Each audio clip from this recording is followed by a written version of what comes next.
Kia ora and welcome to the Take Your Meds podcast. I'm your host, Gemma Rose. I'm a trauma recovery coach and founder of Know New Things and Ritual, my online programs that transform your inner world. Season 2 of the podcast is all about the new paradigm of leadership.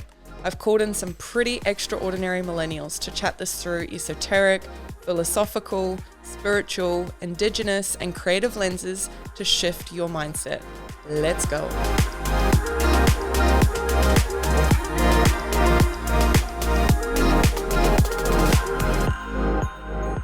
Kia ora and welcome back to the Take Your Meds podcast. I'm so excited to have Aaron in the studio with me today. We're going to be talking all things leadership and trusting the flow of where things go as we begin to unpack and explore this topic.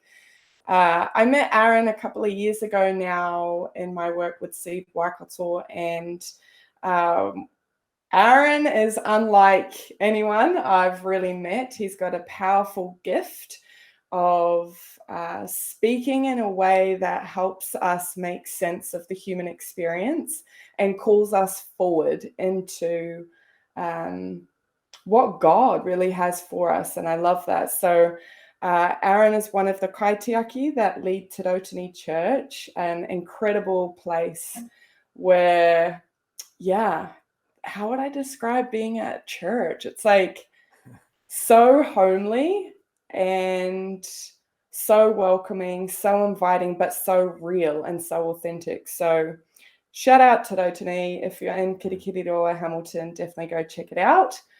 But yeah, kia ora and welcome, Aaron. It's so cool to have you here. What's alive for you? Kia ora, tēnā koe te tuhine, e mihi ana kia koe. What's alive for me right now? Well, before we kind of press record, we both talked about our mutual fatigue in parenthood. So maybe the better question is, what's dead for me right now? Fickle. Yeah. So, what's alive? I mean, I think so many things. I feel like the season that we're in is, it's chaotic, isn't it? If you even spend 5 minutes looking at media, looking on social media, which the more and more I just think, man, Facebook is one of the biggest deaths to my soul. And real talk. The more I look around the world, I just think, man, we're in crisis, and probably particularly in the West and in our absence of any kind of historical context and knowledge of self, we don't know what to do with it. And so the best thing that we know how to do is turn to quick fixes and accusation. That's kind of like the fun of the West. Like, it's hard, it's your fault. And I'm going to dive into this thing that's going to be really unhelpful for my soul. So the stuff that's kind of making me live at the moment is just the thoughts around what does it mean to be sustainable in every way, in terms of how do I grow in my emotional health as a dad, a husband, as a leader. And I, like we kind of talked before, but about having a kind of a vision of who we want to become that's a whole lot larger than what we want to do. I love this. Because I think our ambition is sometimes also our narcissism. And without that kind of vision of who we want to become, we're kind of like a scandal waiting to happen. Depending on like how big or how not big you become, right? But it's all a scandal. It's just regardless of how many people find out, And I see it all the time, from in faith, out of faith, in all sorts of different places. Whereby the vision is so large and some of it's really, the vision's awesome as well, but if there's not like that matching desire of like, I also want to grow in my character, because we've kind of bought this thing that like, you need to accept me as I am, and if you don't like that, you can get out of my life. And I find that a real bizarre framework for there is nothing healthy about that. That's like a trauma response to facing rejection and feeling pain of like, oh, it's better if you just get out. And instead of like seeing some of those things as opportunities for like, you know, oh, maybe I'm not listening properly. Maybe I am talking too much. Maybe I am creating anxiety in the workplace that I'm in, or whatever, you know, just the different elements that could be truth to us become things that we push away. So I'm real passionate about that kind of world at the moment. I love it. How do we become emotionally healthy and do it for the long term? I love it. There's so much in there, Aaron. And I feel particularly drawn to want to explore a little bit more that two-part that you're speaking into around that call of leadership that I believe we all have on our lives. Right. And that takes many forms, many shapes. But as you step into a vision or a calling, that is one part. The other part being, who is it that we're going to become in order for that vision to be realized? And how are we going to show up on the journey when it gets difficult? So I would love to hear what your views are on those two parts, and then we can just see where things go. How does that feel for you? Yeah, so good. Perfect. Yeah, I mean, I definitely think, I mean, my faith tells me that people are called. So they are chosen, they are valued, they are blessed, and then they are given the opportunity to be broken so that they're not so arrogant as to not be a good gift to the world as they were designed to be. Ooh. And like our brokenness is such a primary part of our story. You know, you think about how many times you talk to counselors or whatever, and so many counselors are themselves victims of relational dysfunction or abuse or whatever it might be. Like their brokenness has become an intricate part of their story in such a way that they can't tell their story without that brokenness. But their brokenness has also leveled them to accept the limitations of their humanity. Boom. Which we don't want to do, because we think we should be able to do everything, have everything, and be everything that we want. And we just end up in so much mess because we're dying in our expectations all the time. We reject limitations, even though limitations create safety for us. Like we want to change the world and do all of these things, but without limitations, we just destroy our world and we destroy the key relationships that are in it. So our calling is awesome as long as we realize that our brokenness is like quite a central part of that calling. It's not this I don't know, I kind of feel like the people that we celebrate and the way that we often model leadership is relatively invulnerable.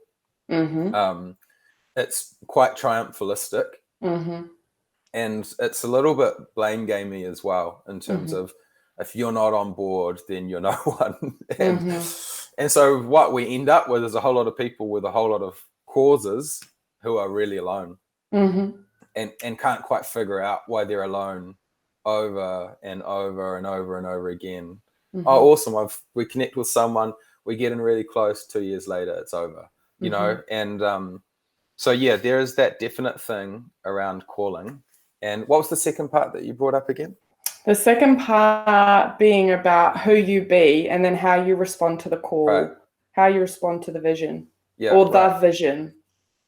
So again, this is my perspective. So, but my belief is that I'm not enough to know fully who I am, if that makes sense. Yes, go there. I need a community of people. I need a whakapapa. And I need, in my belief, I need a God or my designer to give me a frame of reference as to what flourishing actually looks like for me. And I'll give you an example, is that there's a whole lot of things that I just want to do. Like I would love to just eat crap food every day and not work out, and which, to be fair, I often still do that. But there's something about the fact that we have married that our wants and desires are the same thing as being fully alive and human flourishing, and almost even to the point where they've become part of our identity. This is what I want, therefore this is who I am. Whereas I totally disagree with that. I think sometimes our wants are the biggest enemy of any kind of human flourishing. E.g., I've got a whole lot of really core friendships and relationships, and in order for them to be friendships and relationships, it means that we've fought, we've disagreed, we've apologized, we've sought forgiveness, we've done these things, when actually my wants and desires in those situations was to be like, screw you, I don't need you, like I don't actually want you. Now my deeper, more subconscious desire is like, I don't want to lose a friendship, this is really important to me, let's work hard. But my surface level of desire, which if I'm not careful with it, becomes part of my identity, is kind of like, I don't need that. And so I see it all the time, like on social media, like, get rid of the toxic people in your life. And I'm just like, right. I mean, sure, as long as you are actually a good judge of what's toxicity. Yeah, and that you've looked at the ways in which you are contributing to the toxicity 100%. in the dynamic. 100%. Like, and this is the thing, is that the mirror to the human soul, and maybe I would say, I have mixed feelings about this, but lots of people talk about cancel culture, that walking on the fine line of what's the opinion that all of society values, and how do I marry in with that so that I don't end up getting bounced.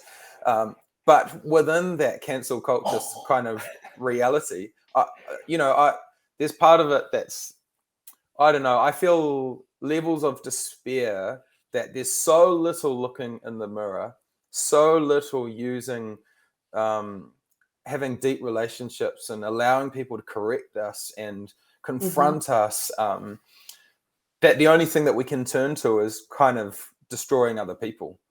So we've got this imaginary value system. Now, I'm a church leader, so there's assumptions about viewpoints and all sorts of things that come with that. Like we had like the left and the right, and I kind of don't believe in either of those spaces. I kind of believe that the extremes of either are really broken. Like, e.g., Portland is one of the most liberal cities in America, highly tolerant and highly intolerant. That's the best way I would describe it. But they're also one of the most intergenerational and whitest like places in America as well. So amidst all of the Black Lives Matter and all of this kind of rhetoric that's coming through, they have the least amount of ethnic diversity, the narrowest age gap in generation of it's like 18 to 35 is their general age bracket of growth, and no intergenerational living. So families and traditions and heritages aren't in that, because a lot of real extreme liberalism just goes here and now. And then you've got like the sort of ultra right wing, which doesn't want to pay any attention to here and now, and has all sorts of ideals about an imaginary utopia that we somewhere used to have. Well, back in my day, it was this and that, and you're just like, cool. Well, back in your day, lots of people would have said that was one of the most racist periods of time in history. So we have these ideals and these ideologies which become our gods, I would say. Yes. And when ideologies become gods, we become fanatics, right? And so cancel culture is the birth child of fanaticism, of ideologies. It's the thing of going like, this is the way, ironically, the truth and the life. And anyone that disagrees with that shall burn. Wow. I've never thought about it like that. Makes sense. And regardless of whether, and again, like chronological snobbery is the kind of belief that everything that's happened before us is kind of a little bit irrelevant, that we know more about relationships, we know more about life, we know more than ever before, than any generation before us. And I mean, so egotistical. It's totally right. But this is where the Google generation So we just have lots of little bits of information, but not a lot of deep knowledge about much. And so or that context. Yeah, right. And so that kind of masquerades as mātauranga, as knowledge, you know. So, and I think I see that even like we're asking 25-year-old All Black players to give their thoughts on deep societal issues and really deeply valuing that thought that they come across as. And it's like, we want to value the person and the thought, but we are asking fame to be the basis for our expertise and our information, right? So it's kind of, we're looking at these people to be something that probably we should, again, the evidence of chronological snobbery is that where are the 70 and the 80-year-olds talking about relational health and that we just don't really care. Wow. There is so much in there. There's so much in there. Wow. What a beautiful reflection. And yeah, I can't say I've pieced it together that way. So it's definitely given me food for thought. It's like we're so thirsty and hungry for elements of religion, but won't come back to religion because of the harm that it has caused. Totally. Yeah. What's the antidote? What do you see as a way forward for us to be able to meet our fragility? Right. Yeah. No, that's a great question. Look, my belief is this, that I've heard sociologists talk about the fact that we were a post-Christian society, but now we're actually a post-church society, but now we're actually in an anti-church society in which most of society views the work of church and religion as primarily damaging and a distraction to any kind of human flourishing than anything else. So that's the elephant in the room, right? So when we're talking about faith, we're talking under the assumption that for most people it's like, oh, if you want to do that, that's good, but I actually view it as quite detrimental to the world that we're in. So that's an important thing to name. The other important thing to name is that I'll just speak for the religion that I belong to, and that in Christianity there's been a real absence of honest storytelling about our role in colonization and in white supremacist policies and all of these types of things. And I think the absence of some of that honest storytelling, if other people start telling another group of people about their history, we're already in quite a problematic place. But the thing that I want to bring up, though, is that where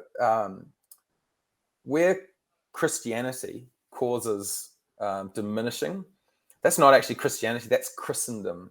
So that's where Christianity has become an empire. So it's got empirical tendencies, which is like expand, conquer, conquest. Whereas that's not the vision of life that Ihu Karaiti or Jesus was kind of exposing. In fact, he came, and one of the reasons why he was crucified was because he was like essentially saying, I'm the one that you've been waiting for. And the one that they thought that they'd been waiting for was like a military commander conqueror who was going to come and become another empire to rule and reign. And he was like, yeah, I am going to rule and reign, but it's not going to be in that way. It's not going to be through war, and it's not going to be through violence. It's going to be through practices of gratitude and hospitality and generosity. It's going to be through practices of prayer and solitude and fidelity to ancient texts. It's going to be practices of authentic relationship and committed community. And, like that was the kingdom that he was like going, this is that. And so one of the things that I think the antidote, if I would say, is that what faith should offer is a whole lot of series of practices that actually form your life in such a way that it's like the Sunday is like, or the service becomes like the oranges at the halftime. It's the place. It's part of the ritual and the rhythm, right? And everyone has ritual and rhythm. Some people's ritual and rhythm is to go to the pub on a Friday night with friends or whatever. Like there's just all sorts of different rituals and rhythms. The Sunday ritual and rhythm is the statement of our life is not about ourselves. It's bigger than ourselves, but it includes ourselves in the context of community. And so my belief around how do we see people be warmed up to religion again? Well, I think one of the things is actually humanity has to get to the point where we accept our limits, where we accept even things like sin. We don't want to talk about sin because we're like, no, you do you. Like whatever you want to do, you do you until that person crosses that imaginary ideological line that we've sort of agreed and sort of haven't agreed to in our individual self, because we're hyper radically individualistic, and faith is the opposite end of that. One of the big things about it is that faith doesn't fit nicely into the faith that I subscribe to actually radically challenges the society that we live in. It's not like an easy fit.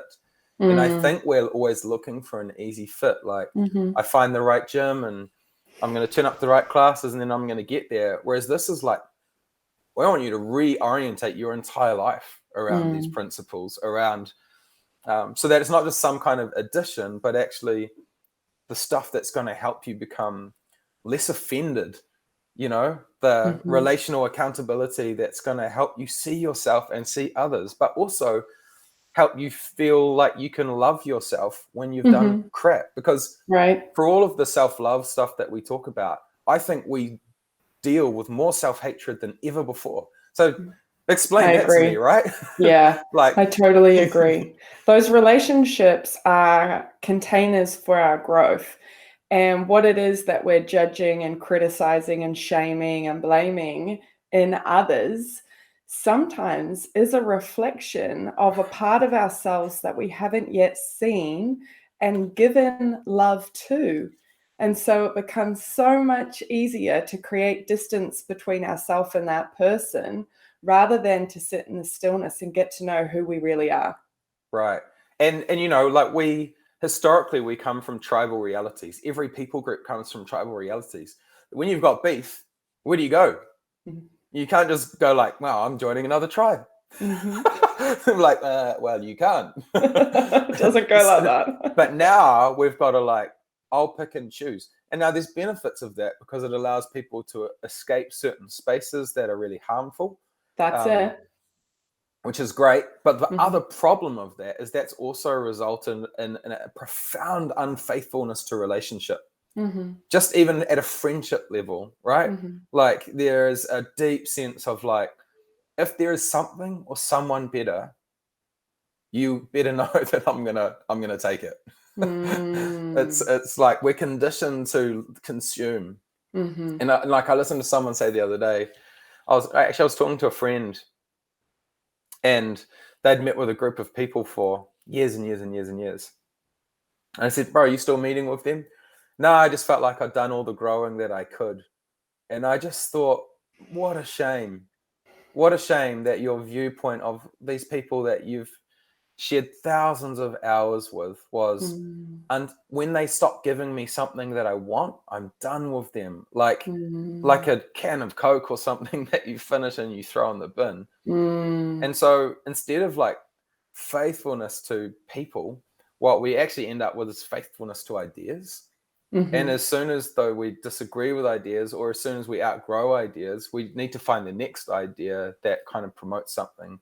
And my belief around all of that is like, no, we have a faithfulness to Tō Atua, to God. We have a faithfulness to one another, and we have a faithfulness to land and the old story that's beneath our feet. And that faithfulness creates chains that are the right kind of chains. Because they chain us to the opportunity to become a better self, a more fuller, alive self, not a different self, but a more alive self. And, we talked about that before. We all love I was this and now I'm that. And like, you're never going to not be who you are. You will always be Gemma. No matter what you do, you will always be that. And, you know, the journey that you take either leads you to human flourishing or the opposite, right? And yeah. Mm-hmm. Yeah, this is so fascinating. I've been doing a lot of study around internal family systems. I'm not sure if you're familiar with it. It's a psychotherapy tool, and essentially speaks into the fact that we are made up of many parts, and that dependent on our environment, some of those parts will be turned up or turned down. Some of those parts have a manager that protect that part. Some parts have been exiled and actually sit in the dark, in the subconscious, and will rear their head during times of chronic stress. And the invitation with this work is to create greater harmony with all of the parts that make you by bringing them forward in a safe way to hear what it is that they have to say, how old they are, the learnings, the gifts that they carry, to then invite some integration. And so when you talk about, you know, I'm always going to be Gemma, what I'm noticing in my journey with this work of relating to others and relating to myself is that as parts mature and as I make sense of the story, the age, the meaning, the beliefs that these parts have made up about myself and about the world, that it's almost like there is a switch in the operating room of who's running the ship. Right. Yeah. And that then invites a reintroduction for me with myself about how I choose to show up in the world, but then how I choose to relate and show up with others, because perhaps the part that was running the system before was 5 years old and believed that everybody leaves and the world is unsafe. Wow. So I'm curious to hear your views on this and how we make sense of our evolution in those relationships when perhaps the way we had been relating to others had been not healthy. Right. And how we bring all of ourselves as we grow to those relationships, to the land, to the communities that we're a part of. Right. So that's awesome, Gemma. Like, I think, you know, becoming at peace with the many parts of us and the things that have formed us is the very reason why AA has been successful, right? Because it's asking people to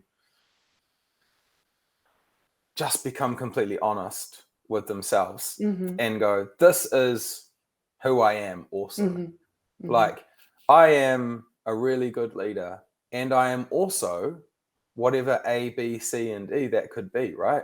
I am also have a tendency to get tired and become grumpy and hypercritical or whatever it might be. Coming at peace with and trying to own the all of us. And that's really important. And one of the things that I think we've sold, particularly people in their 20s, like this lie, which is that you're going to be able to figure that out. Like, you thinking that you're going to know yourself the most between like 18 to 30 is like one of the biggest, most hilarious things in the whole world. You know, oh my God. One Catholic priest, he said, you know, someone in their 20s can read all they want about the soul, but they don't understand the soul until their soul breaks. And it was like just a really cool like picture for me of like, that is so much of it. Like, we have these ideals and this is who I am, this is who I think I am, until we actually, I'm not talking about suffering and things that we've experienced outside of ourselves. I'm talking about that I'm on my knees at the wit's end of myself. I am in despair about the shadow of myself. I am struggling to see the good in myself. Those spaces, they either lead into a deep depression that is dangerous, or they lead to a depression which leads to community, which leads to levels of healing, which leads to levels of hope.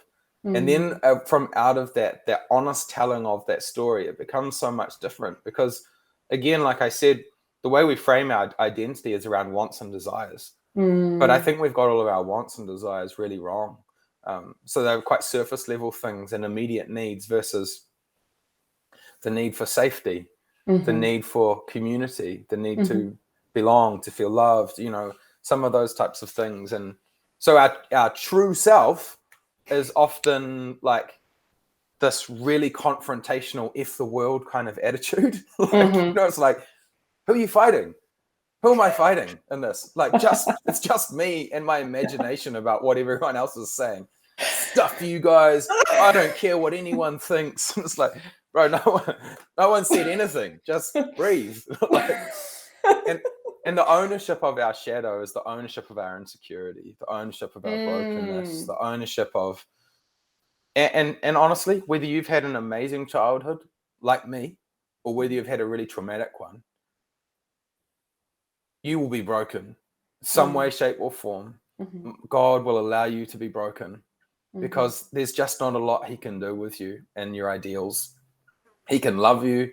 He can put things around you. He can create pockets of safety, but there's not a lot that can be done with you until you're broken enough to accept a humble place in the world, that you are not the be all and end all, that you are not the turning point for thousands of people, that your vision for yourself will probably be the most profoundly powerful thing, and how that bleeds into other people.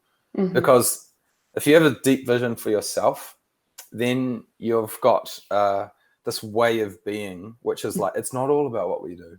It's about who we're becoming, and I find that way more compelling than there is no cause that is like, and there's just no cause that's enough. And that for me is why I have this deep faith, because I believe that ihu karaiti leads me to that end game of going, I created a way for you, which is costly, which actually society will really disagree with for a long period of time as well. And it's not going to make you cool. It's going to mean that you're going to have to say no to a whole lot of different things, and a whole lot of different, and even just in small ways. Like, if I want to watch Netflix every night and just do nothing, but I can't if I want to be who I want to be. So I have to turn Netflix off, and I have to pick the book up. I have to read The Emotionally Healthy Leader, and I have to look at other different things that are going to form me and shape my imagination. I have to learn to say no and accept my limitations, that I'm always being formed. It's just a matter of by what, by who.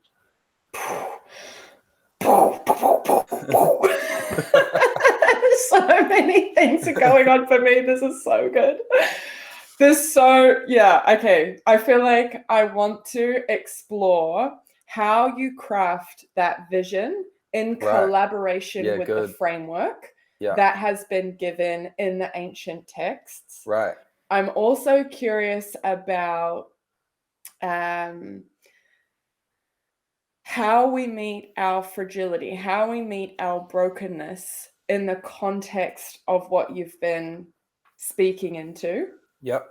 Because I feel like too, like my experience growing up in church and doing missions trips overseas and being heavily indoctrinated within religion was an aftermath, this felt sense of just, I'm innately a bad person. There's nothing I could ever do that would make me good, and I am just forever this way. And I feel like this purity consciousness of like the way of being that is so pure had me create these stories up about being a people pleaser, always doing good deeds and all this stuff. And I feel like what you've just spoken into has totally let that just float away and live, laugh, love in the archives. And I am stepping into this new knowing about my brokenness as this essential part of being able to step into the calling that I have on my life, as well as embody who it is that I'm becoming for that to be realized. Not just for me, but for my son, for my community, for my clients. And that's really profound. Like Awesome. I nearly swore. I'm like, that's how I know I've hit the place of realness, of like a new felt truth. So Yeah, thank great. you, honoring you for that.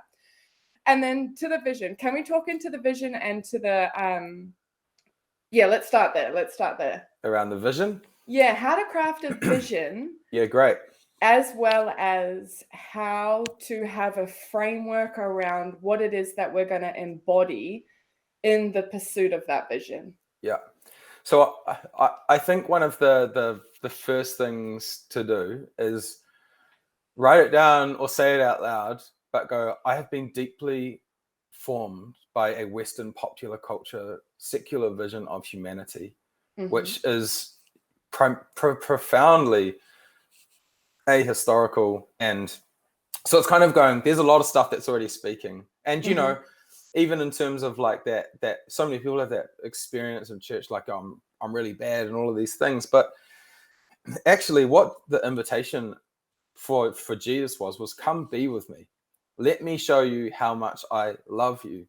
And let me show you how much I think about you. And let me start helping you imagine who I think you could be. And in the process of that, like the natural part of that transition is to become somewhat aware of, and at times dismayed by, like the mess, like our mess, and go like, oh man, the more I'm with you, the more I feel loved and accepted by you. But the more I feel loved and accepted by you, the less I want to accept the destructive parts of my life, which is really important. And so often what we've done in faith is we've gone, be like Jesus, you know, or just remove Jesus's name if that's if that's annoying to you, like, you know, of going like, be this vision. And it's like, we've got to come back to this framework of who are we being with?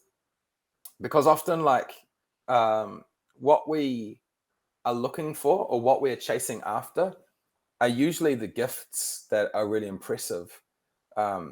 The charismatic, the activist, the whatever it is, that's usually what we're chasing, which is understandable because it's attractive. But one of the things that we must chase is people that embody and live in their marriages and their relationships and their lives, peace, patience, gentleness, kindness, and self-control. That's the measurement of going, what am I looking for? So in terms of getting a vision for humanity, I have to go, who's at a place that I admire? And often it'll be like, you'll have to accept some humble pie, because a lot of those people won't be people that you admire on social media. They won't even be people that are doing great things. And often even like so many of our politicians, man, I admire them, their work ethic and all of those things. And so many of us are like going hard for specific people. But the honest truth is that we have no idea what they're like to their kids. We don't know what they're like to their partners. We don't know what they're like to the community around them. And so we create idols again out of ideologies and out of stages without any kind of idea of like the kind of life that they're embodying. And that to me is like a real big one of going like, start taking note of the people that embody the things that are really special to you. Yes. Not just the things that are, not just the people that have lived a journey, like the same kind of journey as you and are further ahead, but maybe even people that are way on the other end of a spectrum to you. But you just notice that, man, I love the way that they do relationship with their husband or their wife. Yes. I'm going to meet with them. I'm going to ask them questions. The other thing is when we find people that embody those things, then we invite them to tell us the honest truth about what they see and to ask questions about. And we give power over to someone else to investigate our lives with us. To help go like, you know, the psalmist, one of the writers in the ancient text, he said, search my heart. And we hate this because we're anti-institutional and anti-authoritarian.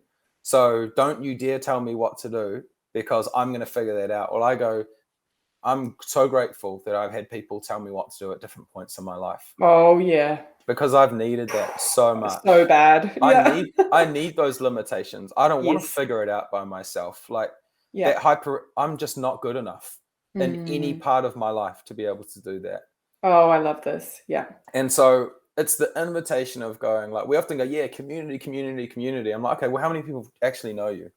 And are they the people that you celebrate in your community? Often it's like our family, and we don't really want our family talking about who we are to the community that we claim to be part of, because there's too much shadow in that. And so we end up with these quite inauthentic relationships. Yeah.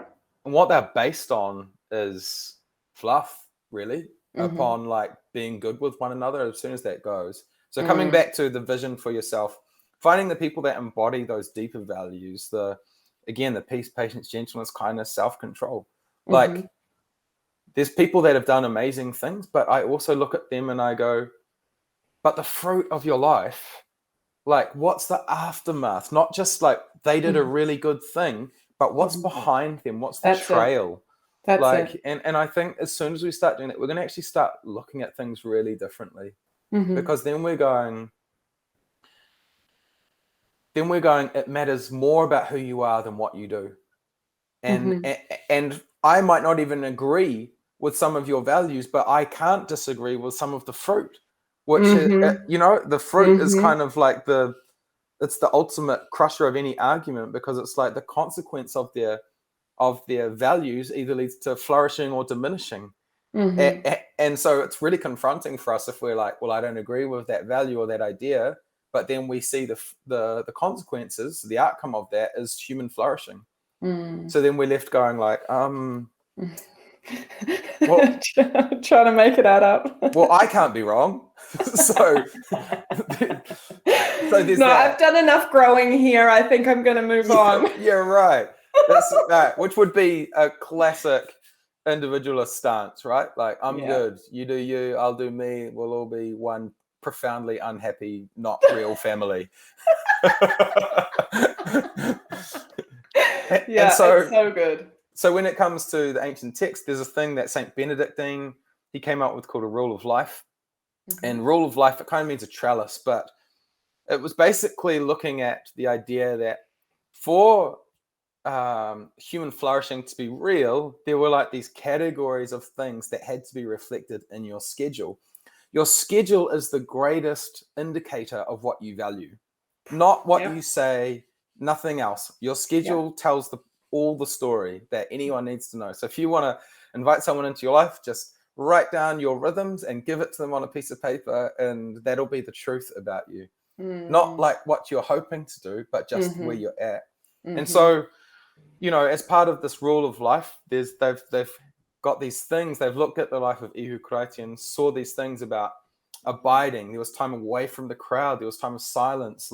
And for us, that looks like, do we turn our phone off at 5 o'clock and don't turn it on until we get back to work? What's the first thing that is in our mind in the morning, and what's the last thing before we go to bed? What's our practices of, in terms of contemplation and silence, and, other people call it like meditation, and I'm good with that too. But I think meditation for me is so much more powerful when it's not just about like, help me find myself, but more like, I'm looking for an external power. And in my case, I'm looking at Jesus and going, I need you to be involved in my life. I'm inviting your thoughts over my thoughts. And often when I sit in silence, I'm just so distracted. I'm like thinking about this rightly. I'm thinking about the arguments that I've had. I'm thinking about the people that I'm annoyed with. And so it's like he brings to the surface all of the mess. He brings all of that stuff so that he can get beneath it. And and often every time I feel distracted, I'll just be like, He atua koe ki te ana, like you're the God that sees me. And I'll just repeat that stuff. And honestly, I found those things just so profoundly life-giving. So there's that abiding, there's like the hospitality around your table, like the table being measured as like the most primarily powerful, transformative place in your life. Like letting people in, feeding them, comforting them, asking questions about their lives, praying for them, whatever it might be, whatever is your cup of tea, there's that. And then there's things like rest. Like, we don't understand rest as a society, but traditionally in our faith system, the Sabbath was like in the 10 commandments, the Sabbath was the only spiritual discipline in there of going like, you must value stopping. Like you got to stop. And it takes a lot of work to kind of go, I'm not going to do jobs around the house. I'm not, whatever it is, I'm going to delight. I'm going to find things that bring me joy. I'm going to eat good food. I'm going to celebrate with some friends maybe, or I'm going to read a book, or, when you've got little kids, it becomes more complex. You might have like a Sabbath box of toys that you give them that they can only play with on that day, or that's cool. Whatever it might be. But they actually did studies, and over in time, one of the happiest groups of people is the Seventh-day Adventists right throughout the world, which is really interesting because they're devoutly religious about the Sabbath. Like you shut down, they do church and then they shut down. It's like food, no nothing, with just family time, delight. And they learned to press pause on the soul, and that doesn't really work for us as a society because we're just like go go go go go go go. So there's practice of Sabbath, and then there's practice of generosity. And anyway, so this rule of life, they kind of talk about that as being like, how does that then live in your calendar and in your schedule? And so for me, I find that really inspiring because I'm like, that's like a formative way of going, I'm going to be actively formed. Like the things that I value are going to be reflected in my calendar. Like the key relationships that I really love, I'm not just going to say I love them, but I'm going to schedule in monthly phone calls. I'm going to schedule in fortnightly dinners or whatever else it is. And even within that, I'm going to schedule in once a month dinner with someone that I don't know very well at all. And that's just going to be part of my rhythm of always making sure that I'm living beyond the comfort of my relationships. Just all those types of things. So in terms of getting a vision for yourself, like it's also seeing what are the values that you're hoping to live out, whakatinanatia, embody, and how does your calendar then reflect that? And who can hold you to account in that? And that's probably the biggest challenge for our generation is if you've never lived accountably, like if I was to ask this question, whoever's listening, if I was to ask the question of like the last time you made a big decision, who did you ask for approval? And most, like 99.99999% of people would be like, no one. I thought about it and I made that call. And I just go, man, there's so many limitations to that. Whereas I would go, if I'm going to make a big decision, I'd pray about it. I'd get a sense of that. But I would probably go to a couple of people that I really admire and go, I'm thinking about this. What do you think? Because I value the collected shared wisdom, believing again that the only way that I am enough is in my worth. But in regards to mātauranga, in regards to wisdom and knowledge of myself and flourishing, all these things, I need a collection of people to be able to help breathe that life into me. I love that. I love that so much. Is input in your top strengths? Nah, it's not actually. But I tell you what is in there is belief. And that's kind of one of the things that, like, when I lock onto things, I'm like, oh. Makes sense. I can get that. Do that. And I feel sad, I guess, in the context, particularly in the context of faith. And again, I recognize that faith can be a really triggering thing for different people that are listening. So I understand that we tread carefully in those things. But I feel somewhat sad that often the vision of faith that's been projected is this Sunday-centric gathering, as opposed to like, you are the light of the world, like your table in your home, the rhythms that you embody, the community that you're part of are all commitments to this human flourishing that's actually going to cause you to get healthier. It's going to cause you to get kinder. It's that it should cause you to be calmer, to become a non-anxious presence in the world. It should cause you to be more thoughtful. And, and where those things aren't realities, you kind of go, there's a difference between spiritual formation and like spiritual work ethic, which is like, spiritual work ethic is I'm going to try really hard and do the right things. Spiritual formation is like, I'm going to submit myself through a couple of different practices to lose control of my life for the sake of someone greater than I to take control of it. Oh, it's just so liberating. it's just like, yeah, right. That is it. Yeah, 100%. It really is liberating. Like, I just feel so on fire about this stuff because as long as it's about what you're going to do, like, you're never going to nail what you're going to do if you don't have, like, your actions are never going to be nailed without all of these precursor things that need to go into that. Like, otherwise you live out a real legalistic kind of framework, which is like, if I don't do these things, then I'm bad, or I'm this, or I suck. And actually legalism is honestly at least a really close brother or sister to that cancel kind of relationship. Now, hear me out. Like, I do think there's parts in social justice, and yeah, there's an importance of raising our voice. So I'm not knocking that kind of thing. But if it's all just about what we do, because that's all that society is judging and measuring, then it's just a really harsh line. There's no grace in that either. It's like you're gonna rise or fall according to your words or your public statements, even though the reality is that you're going to rise or fall according to your private life. That's going to be the truth. Yeah, I hear you. This is medicine for the soul. This is take the meds, yo. Can we explore a little bit around what that emotional maturity and spiritual health looks like and sounds like? Right. And we'll see where that goes. Yeah, cool. So, look, this has got a different faith perspective, but I want to recommend that Emotionally Healthy Leader by Pete Scazzero. He's another guy that led a community for ages and then kind of burnout, broken, this isn't working, how do I now live? And developed a whole lot of frameworks around that stuff that's really helpful. But one of the things that emotionally healthy leaders and emotionally healthy spirituality talks about is actually your whakapapa, and they talk about like looking at your genogram, so tracing your whakapapa and looking at the earthquake moments in your history. Yeah. So the big things that have caused like trauma or a celebration, like whatever it might be, but tracking those things in your whakapapa is also they're the things that lead us to understanding what our tendency could be.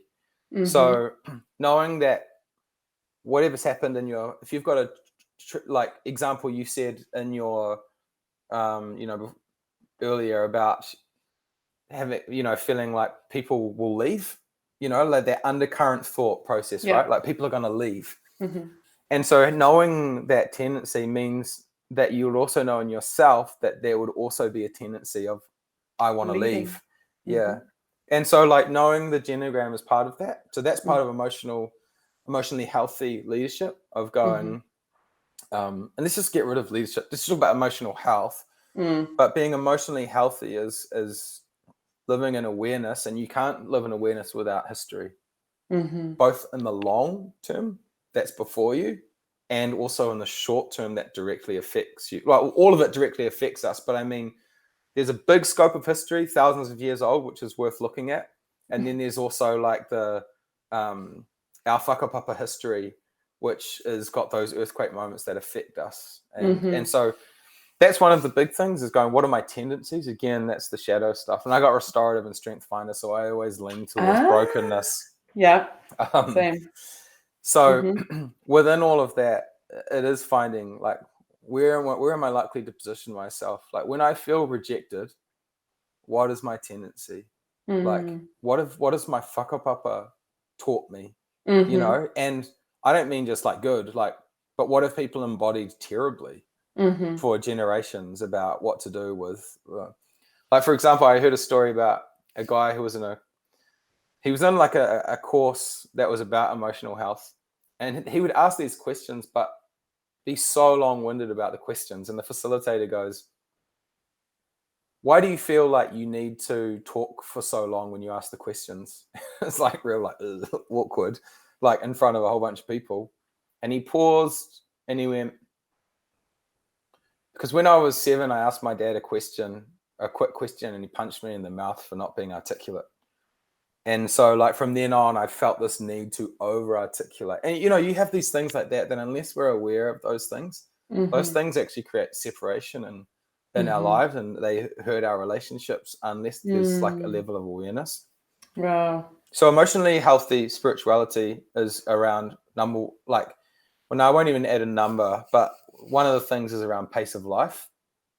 So basically accepting the fact that if you have an intense pace of life, it's not possible if you live an emotionally healthy spirituality. I hear you on that. Yep. Yeah. If you're go, no Sabbath, no places of contemplation and silence, no places of reflection, no places of authentic community, function, you're guaranteed not going to be healthy, and you're guaranteed either in or going to be leading towards burnout of some kind of shape or form. So pace of life actually is a large one. There's a great book called The Ruthless Elimination of Hurry by John Mark Comer, which is a really cool book to look at that kind of stuff. But it's basically challenging this idea that, you know, how people often say, oh, I wish there was more time in the day. And it's like, well, actually, we would just find other ways to fill that time. Like if you can't manage the time that you've got in the day, and you can't create priorities around how that time is spent, you're going to be really tired.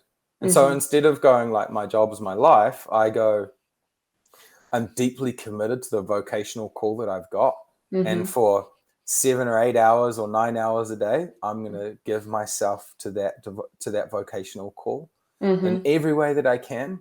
And then as soon as that's finished, that's it. And I go home and I remember the other part of my vocational call to be active in human flourishing, demonstrating peace, patience, gentleness, kindness, self-control in my marriage, with my kids, with the relationships that matter to me, and all those different things. And no, I'm not saying that I'm nailing this by any way, shape, or form. You're in the trenches. You're in the trenches with everyone. Right. And like, you know, some days I'm like, I'm freaking awesome. And then other days I'm like, I need desperate help. Well, that's real. That's real. That's spiritual formation, right? As well, that we're going to feel good about ourselves at different points in time. Oh, I'm feeling good about the rhythms that are coming, and then we end up in a conversation where we got overly aggressive or we got defensive or whatever we did, and then we're like, oh, damn it, like there's more work to be done. But that's a liberating thing. It's how you show up in that as well that matters. Is it that you're making it mean that you can't do this, you're a bad person, nothing ever works out? Or are you making it mean that, hey, this is an opportunity for me to grow, and I'm calling in some support to make that happen? Yeah, 100%. And it's, you know, like we pull people in, we pull people into that stuff because, again, we're aware that we are not going to be able to form healthy enough conclusions on our own. And not just people, but like, man, I've figured some things out about myself in my contemplation time with God. Like, man, he's asked some questions of me that I'm like, oh, Lordy, I do not want to answer that. Like some of those contemplative spaces have been the most confrontational places of my life, you know, of going like, I would rather not engage in that. But that truth, someone said, Jesus said, the truth will set you free. And someone else said, the truth will set you free, but first it'll piss you off. And I think that's definitely the truth. Is that when things are true, they're actually really confronting to the non-truth that we are living, the false self that has been standing in the front and, you know, operating the ship, right? Yeah, I get a visceral response. I know the truth by the way it feels. That's what a mentor in my journey with deepening my connection with what I would call my intuition or source or God is, know the truth by the way it feels as it comes through that channel, and it's visceral in the body. It's like, I now realize that something that I thought was it is now not it, even though I want that to be the thing because that's really comfortable. Right. My whole body will have a response. Right. And that's the indicator. And that's how I've made the really big, tough decisions in my life over the last probably 4 years, is trusting that visceral response once it comes through of like, okay, something needs to shift in a dramatic way. And I'm in integrity with myself when I honor that and do that thing. Yeah, right. And there's a practicing of discernment that goes with that, you know, and sometimes that's also part of spiritual giftedness too. Some of the ways that we'll interpret or understand truth will actually be part of our wiredness, our DNA, and our design. And then there's these measuring sticks that are helpful with it, like feeling that truth is awesome, and then measuring that truth as well, of going like, if that's true, where have I seen that embodied, which has caused, you know, either harm or help, you know, and then also, and again, like doing that with someone else, like doing that with your mentor, and that like is like there's wisdom in the counsel of others. You know, that's what the ancient text says about that too. You know, there's wisdom in the counsel of others. Not everyone. No. But and that others. Discernment's key. Yeah, totally. And it's actually quite a dangerous place, if I'm honest. You know, like I'm part of an industry that's unregulated. And there are a lot of coaches, healers, facilitators, practitioners, shamans, the list goes on. Right. That, you know, when you get to a vulnerable place, you want the support, you want some help to get out of a dark place, and we don't necessarily turn to the church anymore. Yeah, that's right. This helping industry has become a go-to, and it's an unregulated place. It's so important that there is that discernment for people when they're seeking out that help and support. What are your qualifications? Yeah. What is your lived experience? How do you embody what it is that you're speaking into and teaching? Right. Like having these conversations with someone before you engage them in a service, I think is so important. Yeah. Yeah, you're right. As like the whole industry of help, it can be so hit and miss, right? Because there are some large embodiment gaps in there.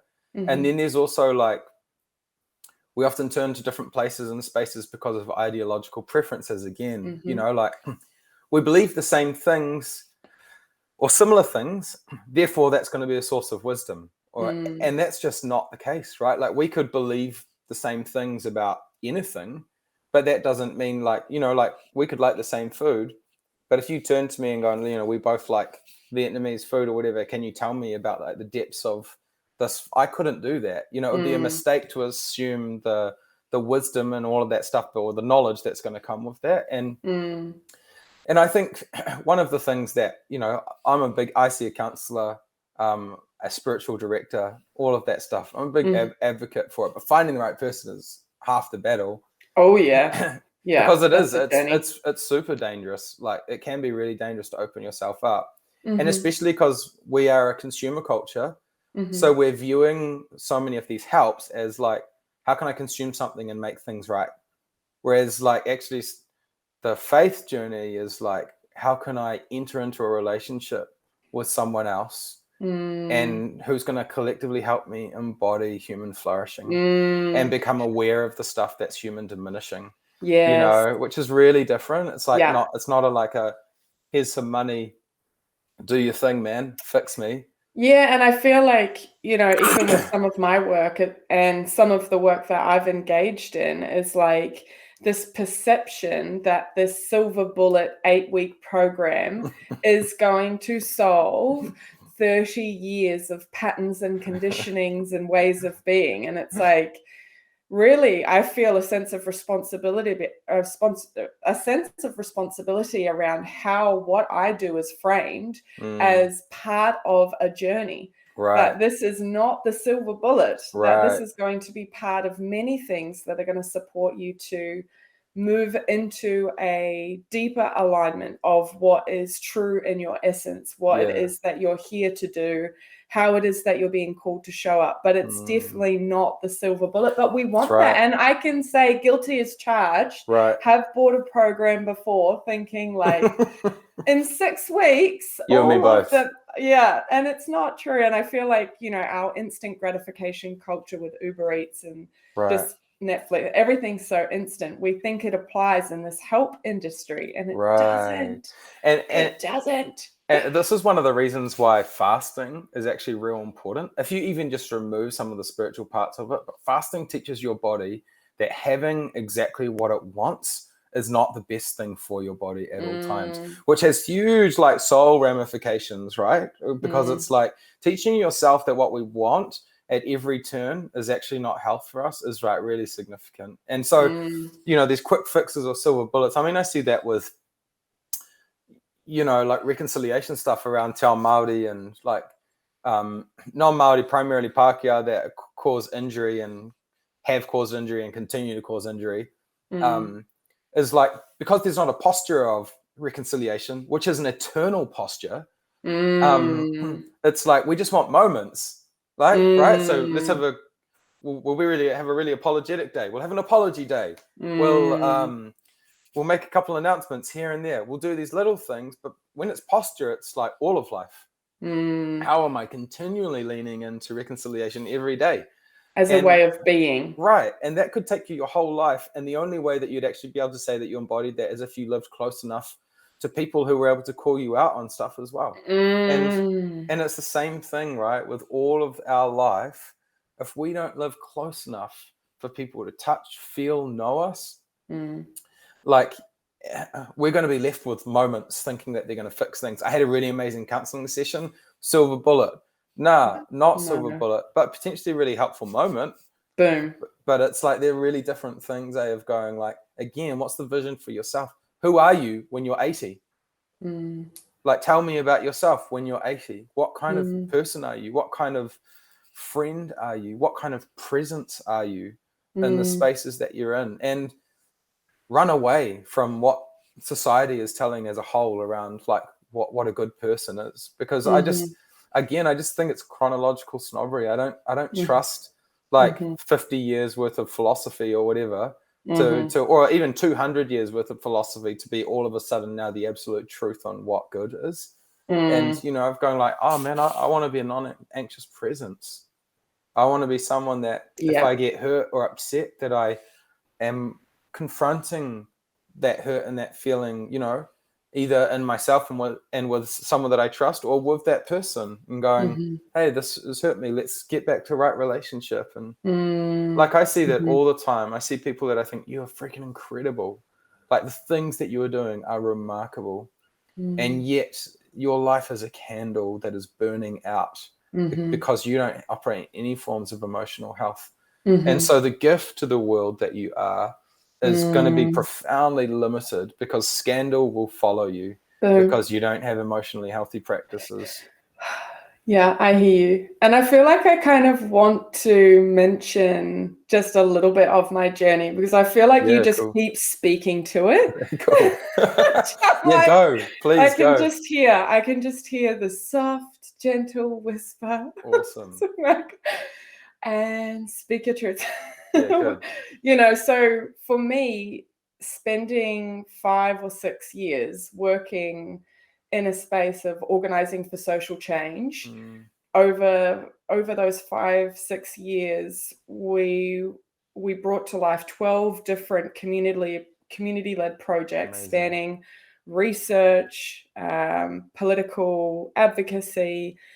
We did some campaigning around mental health and addiction, volunteering, leadership development, soft skill development. It was huge, as well as building a institution, an entity, an organization that would be able to be the backbone to drive this beyond anyone's time there. We raised more than $1 million for those projects and reached hundreds of thousands of people through the digital campaigns and thousands of people in person.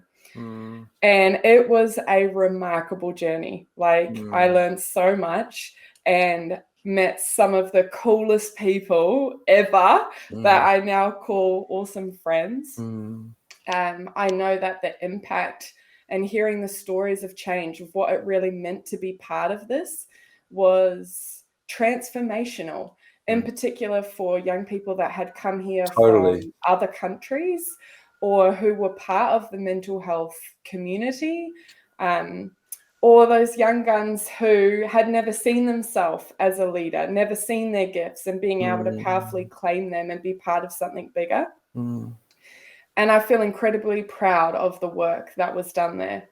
As you should. And the internal cost, without a level of emotional maturity and spiritual health, the cost, and there's a few people close to me that would have seen it, but it destroyed my soul. And it got to a point where I had no capacity for the things that I loved anymore, and found that for me, the hardest part of it was the integrity at home. For me, that's great to go and do all that stuff. If you have integrity at home, if what you embody and show up with as for externally is the match at home, keep going. For me, it got to a point where I was like, if I'm being really honest with myself here, my son and my partner get my leftover bits. And I am beneath those two. And so there was an invitation and an initiation into deeper levels of self-leadership to really sit with what the hell is going on where we go and do that out there, and at home and with ourselves, we are in a place of destruction. Right.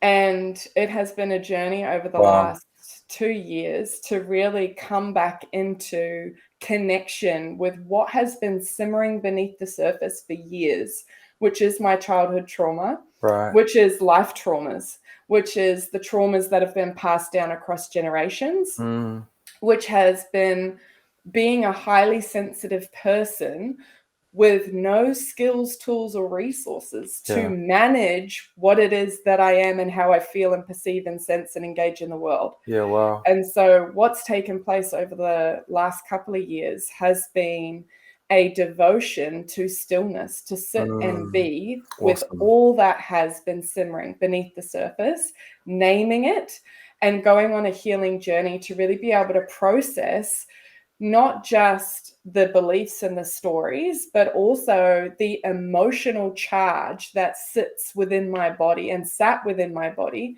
and allowing that to be released through breath work. And where I find myself now is still on that healing journey, but able to show up in a way in the external that is the same to what I am with my son at home.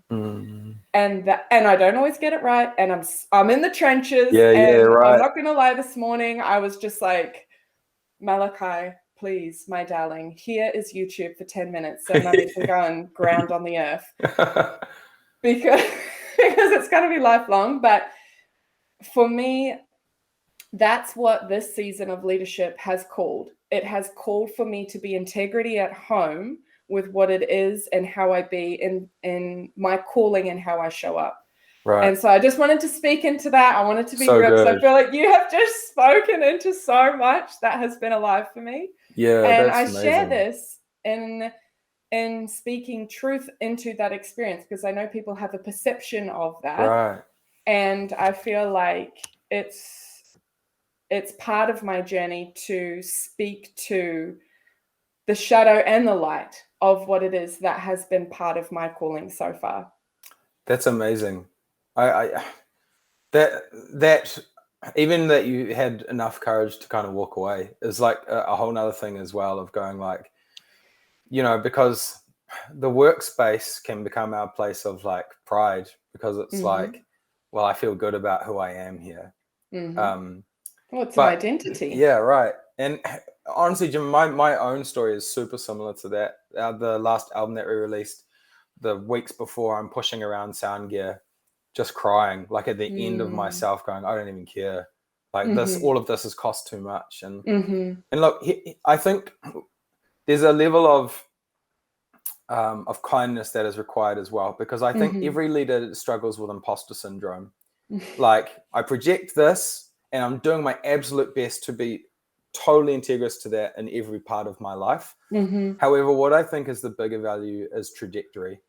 of going like, if you've positioned yourself and you've positioned other people and got certain practices in your life that are helping you become less dualistic and more like the same everywhere you go, then I think that's more important than like dealing the harsh blow of hypocrisy, which we often give to ourselves, because all of us are hypocrites if you measure it really, really finely. Like, the us that we project on Facebook and all these different spaces is never the full real self that people experience, that our families would indicate. And often our families get the mess of us because they're the only ones that we're sure won't leave us, so we can be our yuck self and figure that out. And that's definitely it's been a journey for me as a church leader, and even realizing, I mean, I'm just as broken as anyone else, and at times my wife and my children would say the same thing about like getting the last bits and about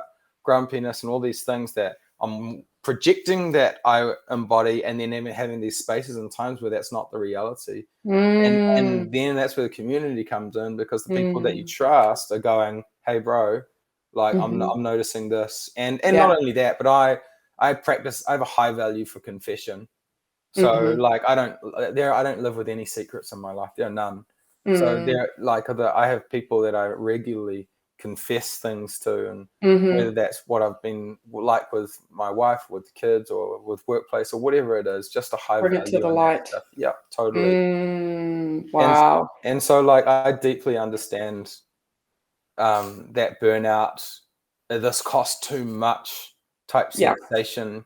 And again, like that need to recognize how our brokenness is dictating the terms. And I think that's the opportunity of brokenness. And we often say things like in society, what doesn't kill you makes you stronger. And I just think that's just total lie. What doesn't kill you just really destroys your life if you don't do the things that you need to do. Put yourself with the right people and place yourself at the feet of a higher power, who I believe is Jesus, to actually bring resurrection and healing to us.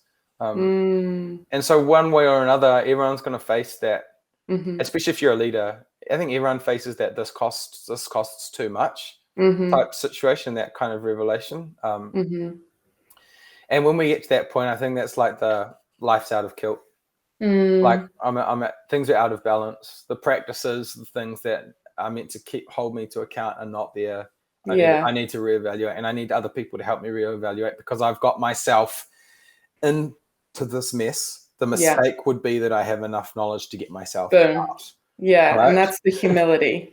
Right. Yeah, I can really hear what you're saying too. I know I just, speaking into that work of that self-healing and, reconciling the stuff from the past. But there's two things there as well that you're speaking into, which is your rituals and your rhythms. Right. It's like in those places of polarity is an opportunity to look at, okay, well, what are those rituals and rhythms that are going to bring me back into greater harmony of what it is that I know that is possible for me?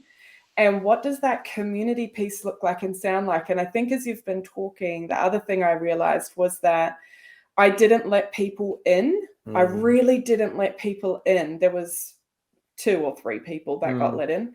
But now there has been a softening through doing that work from the past, the traumas, the whatever, all the beliefs we had. I didn't realize that I had a core belief that just people are unsafe. Yeah, right. And that came from being around unsafe people, but not all people are unsafe. When I can create safety within myself and I know what safe looks like and sounds like, I can relate in a different way. Right. And so being able to bring in that community around with the rituals and the rhythms, doing the self-healing, and then coming back into devotion and the stillness of what are you really calling me into? What is it that I'm here to do? How can I be of service? And I let go of the fact that I've got any idea. Yeah, right. I've got no clue. Yeah. And if I can continue with those rituals and those rhythms, I'm going to stay in relation to what it is that moves through me, which isn't, it's not me. It's not right. me. Yeah. 100%. That's a great articulation. The ritual and the rhythm are the connective tissue to the vision that that God has for our lives. actually, which is a far greater vision than we have for our lives. Because, like, when you think about, if I think about the life of Jesus, he got crucified for embodying, like, these values of peace, patience, kindness, gentleness, self-control. They were so contradictory to the empire that the empire had to, like, crush and destroy it. But, like, if we were to have a vision for ourselves, if we're honest, we'd probably very rarely talk about who we want to be. We'd probably more often talk about, like, I want to have traveled, I want to have had, you know, that whole live, laugh, love type thing, which is such a load of crap. You know, it's like, you know, it comes up nearly every episode I've recorded so far. It's awesome. So good. That's and because it's an American indoctrination of, like, the pursuit of happiness, right? That the sole task is to pursue happiness and have everything that your heart desires, be what you want to be, and go where you want to go. It's like the ultimate radical secular vision of humanity, which is, like, radically individualistic, deeply unaccountable, and operates out of chronological snobbery to, like, the nth degree. And so, like, we're kind of going, like, well, actually, we have a belief that through other people, through ancient texts, through whakapapa and stories, through land, through tō tātou kaihanga, through God, we can get a renewed vision that's different. That's like, you know what? You're going to be a person that embodies kindness when people are not kind to you. And I just think that's actually just so radical. It's a radical thought because you kind of go, like, oh yeah, that sounds nice. Like, we talk about love like we have any concept of love. You know, society throws it around. I just want to, you know, love means this or love means that. I'm like, you don't know what it means if that's what you think it is. Like, and one, because you don't know how to position yourself to be loved. So that's the first thing, you know. And, you know, even in your situation, like you talk about unsafe people, learning to be loved is it's a really deeply difficult thing when you've had that people are unsafe. But a lot of our formative love comes from people, you know. It's like, and people don't often do the hard work that you do. Don't put themselves in the conversations, put themselves in the settings. So then they just project this idea of love, which is actually really detrimental. And I just think some of these concepts of peace, patience, kindness, gentleness, self-control, loving your enemy, all of those types of things are so much more radical than we give them credit for. Because if we were to honestly ask ourselves, do we embody any of those things? That embodiment question is it, eh? That's where it shifts. I think it's like, oh, those are like faraway concepts that sound nice. It becomes tangible when you ask yourself, well, what does that look like and sound like for me? Right. And where's my reference point of what this has looked like and sounded like? And is there another way? Right. Getting curious about it. I think there is. I think that is a beautiful framework to call in more of that type of love. And I feel like I've come full circle on this journey with the church and religion and God and Jesus and all this stuff through what you're speaking into. It is so much more real. It's that visceral response of truth. And I just want to honor you for your journey with this work, because at night you choose to pick up the Emotionally Healthy Leader rather than watch the Netflix. And it would be really nice because there's some great new releases. And instead, you choose to pick up the book.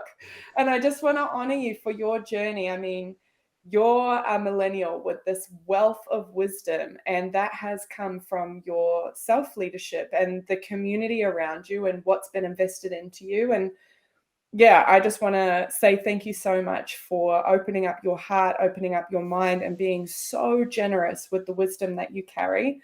And I know for people listening that this would have been an episode that was triggering at times.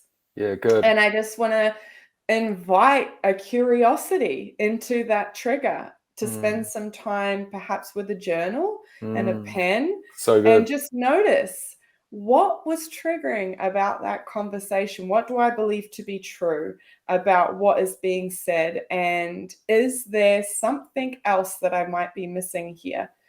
And it's not to say that everything that has been spoken into this episode is true and right for everyone.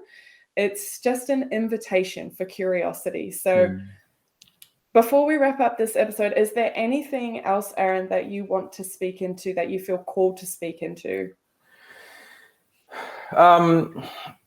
Look, I would just say, Gemma, thanks heaps for, the opportunity just to share. And, I think you're courageously vulnerable in the sharing of your own story, and it gives a whole lot more teeth to the stuff that you're talking about because of that. I think we need to reevaluate what integrity means and what we believe is good and right. Because if all we equate to human flourishing is ideological agreeance, then we're actually just positioning ourselves for war and conflict. And, you just look on Facebook, that's the evidence. It's just one giant war. And so my big challenge to everyone is, again, who can help you get a vision for who you actually want to become? Not the knowledge you want to acquire, not the wisdom that you want to have, none of that, but who can help you get a better vision for who you could be? And chase them. Look at your schedule. It'll tell you the truth about your life. And the sooner you do that, the sooner you will be able to position yourself and put yourself in settings to actually understand what it means to be loved, not for what you do, but for who you are. And to be honest, we don't really operate like that in society. We generally operate, we're loved for all the gifts that we bring to the world, not for the people that we are, both our shadow and our light. And there's an invitation to be loved for all of you. And I want to invite you into that. Oh, I feel like we need to end with a prayer. Would you like to speak life into the end of this episode? Yeah, sure. For every person that feels deeply alone, that feels publicly loud and expressive and alive and yet deeply alone, would your grace cover them? Or would your kindness wash over them? Would your love, which transcends a multitude of sin, which covers it and washes over it and moves through it, would it just sit over the top of people? Would the lies that people have believed about themselves start to be confronted? The lies that have contained messages of self-hatred and anger and the belief about humanity and all sorts of things, the curses that people have spoken over themselves over and over again, would they be broken to the ground? Lord, your desire for people is that they would find life and life to the full, and man, we long for it. We don't want to accept this half-baked vision of society which is destroying us, and we can see it, but we don't know what to do about it. But you have known what to do about it since the beginning of the world. And so we just look to you again. Kia orangia koe te ariki, kia tā wharautia. Kia whitia koe tana mataho, kia tā whaitia. Kia tau te rangi Māori e, tau mai te Māori, haumi e, hui e, tae ki e. Thank you. Thank you. Kia ora. Kia ora. Thank you so much. And thank you everyone for tuning into this episode. I will see you next time.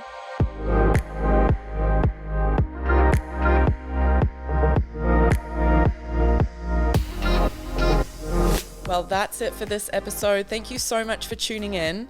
I want to invite you to stop what you're doing right now and really reflect on what's landed for you in this episode. What was your aha moment? Write that down and turn it into an actionable goal for you to shift your reality. Inspiration without action leaves you where you were before this episode. So gift yourself this moment for change. If you've enjoyed the episode, please review the podcast. It really helps us grow the reach.